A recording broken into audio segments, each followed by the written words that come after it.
Hey y'all, this is Shon Gerber. Thanks for listening today. But before we get started, I wanted to update you on the launch of my CISSP Cyber Training membership for my listening audience. On March 5th, 2023, I began offering my monthly CISSP membership at a 60% off my already low price. This introductory offer is for $19 a month for the first year.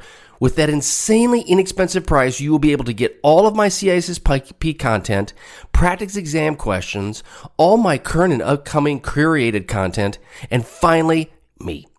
As I'm growing my products and services for my site, you will be on the ground floor to take advantage of an offer that will never, ever come back again.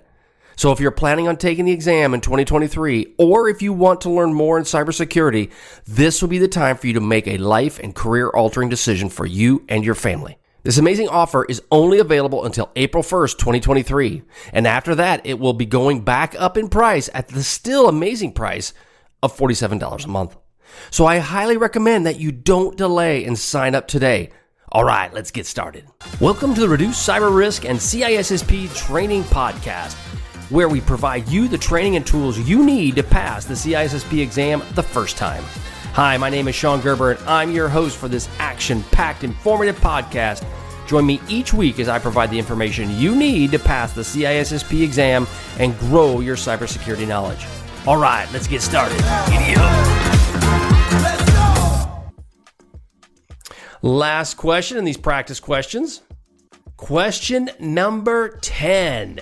Layering of security protections and or various network resources is commonly called A, the 7-layer OSI model, aka burrito. It's not on the test. Burrito's not on the test. Don't worry about it. But it's my personal thing. Burrito. B, honeypot. C, defense in depth. Or D, none of the above.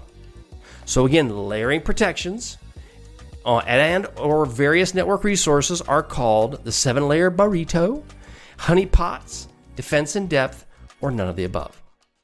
Well, when you've got layered protections, that would call along the lines of defense in depth. So by layering these security protections or network resources, you can create a defense in depth strategy that will help you and help protect your network. So again, you always want to look at various defenses while you're putting this out, because you never know what's going to happen. The more defenses you have, the better off your network's going to be. Hey all, this is Shon Gerber with CISSP Cyber Training, and we are going to be talking about CISSP exam questions. So we're going to roll into some of these questions that you can get at CISSP Cyber Training. So if you're listening to this, you're either listening through a podcast or through YouTube, but you'll be able to get access to these questions and many more at CISSPcybertraining.com. So kind of throwing them out here, we'll just walk through them step by step and then go from there. So CISSP exam question 11. You are concerned about the risk that an avalanche poses to your $3 million shipping facility. Okay, so now you're thinking about you possibly have disaster recovery situation. Based on your expert opinion, you determine that there is a 5% chance that an avalanche will occur each year. Now, you may get that information from some place, I don't know where, but there's a place that probably can tell you that 5% chance of having an avalanche each year. Experts advise you that an avalanche would completely destroy your building and require you to rebuild on the same land or same mountain. 90% of the $3 million value of this facility is attributed to the building, and 10% is attributed to the land itself. What is the single loss expectancy of your shipping facility to an avalanche? So when you're looking at this question, the thing you want to look at is the $3 million single loss expectancy, SLE. And you also want to understand what is the AV and your EF. So basically the expected frequency of when it's going to occur and so forth. All right. So your answer is, or question is 3 million, or I should say question, answer, 3 million, 2.7 million, 270,000, or 135,000. So what is your single loss expectancy? Again, based on 5% of the time you're going to have this issue, and that the fact that $3 million is going to be the value of this facility.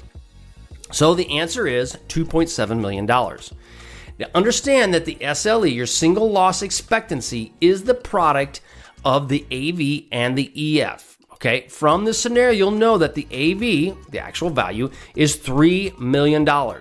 And the EF, which basically means the expectance frequency of this, is 90%. So based on that same thing, the same land can be built on, right? You're not, unless it's a mountain that totally goes away, you're going to be able to rebuild on that. So you're looking at that 90% of that $3 million, right?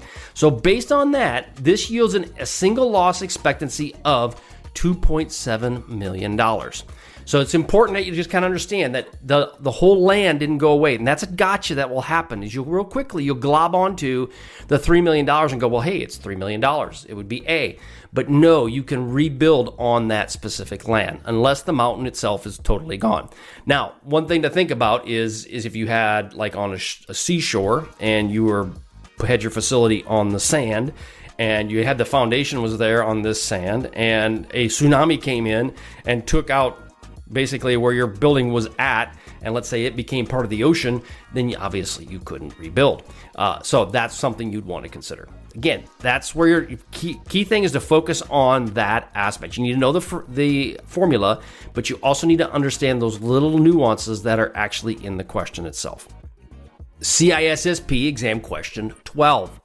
What unit of measurement should be used to assign a quantitative values to the assets in the priority identification phase of the business impact assessment? So there's a lot going on here.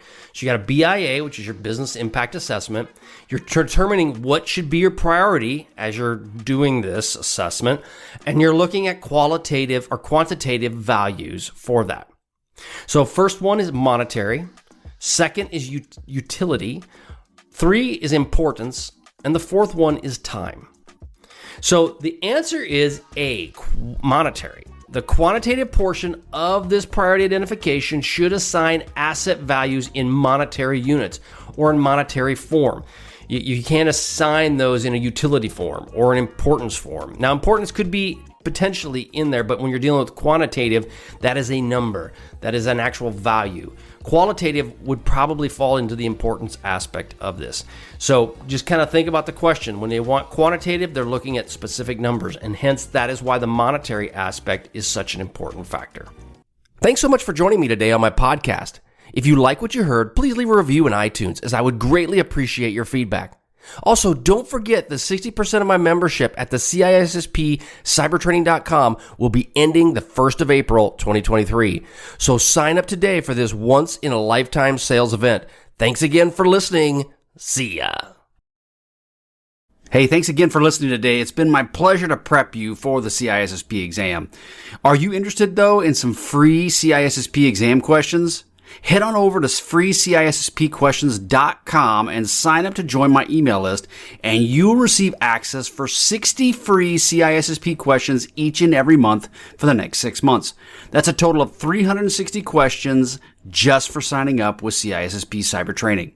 You'll also gain access to other free CISSP resources, so just head on over to freecissprequestions.com and sign up, or head on over to CISSPcybertraining.com and sign up today.